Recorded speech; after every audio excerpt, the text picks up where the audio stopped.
On l'avait un peu oublié, mais entre la Chine et le Japon, depuis la nuit des temps, c'est compliqué. Ainsi, depuis une semaine, un simple fait divers a fait ressurgir les vieux démons qui hantent les deux pays. Tout a commencé le mercredi 18 septembre et la date a son importance, vous allez le voir. Nous sommes dans la mégalopole chinoise de Shenzhen, où de retour de l'école, un enfant japonais de 10 ans est poignardé à mort. Un fait divers isolé, comme l'affirment les autorités chinoises? Pas vraiment. En juin dernier déjà, un autre enfant de nationalité japonaise et sa mère avaient été poignardés à un arrêt de bus à Pékin. À l'époque, Tokyo n'avait pas ou peu réagi, en tout cas pas avec la véhémence qu'on lui a connue ces derniers jours. Alors, pourquoi ce changement de ton soudain? Comme je vous le disais, la date du meurtre a son importance. Car en Chine, le 18 septembre correspond à l'anniversaire de l'incident de Mukden, l'actuelle ville de Shenyang dans le nord-est du pays.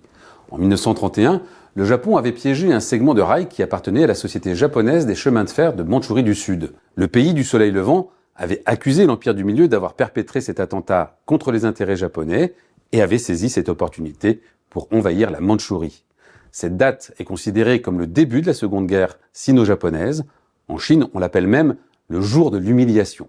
Bref, dans la foulée du meurtre de l'écolier, Tokyo a haussé le ton et demandé à ses ressortissants de redoubler de prudence. Des entreprises privées comme Panasonic ont même proposé de prendre en charge les frais de retour au pays de leurs employés.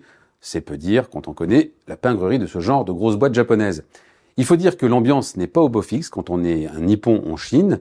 D'après un sondage sorti en 2023, 63% des Chinois auraient une opinion négative des Japonais. Reste que cette affaire arrive dans un contexte déjà tendu entre l'empire maoïste et l'archipel nippon que Xi Jinping estime être comme le poste avancé des États-Unis dans le Pacifique. Ces 6 derniers mois, de nombreuses tensions sont apparues entre les deux pays, notamment sur le terrain militaire. Mercredi 25 septembre, Pékin a effectué un essai de missile balistique international dans le Pacifique, en prévenant tout le monde, sauf Tokyo.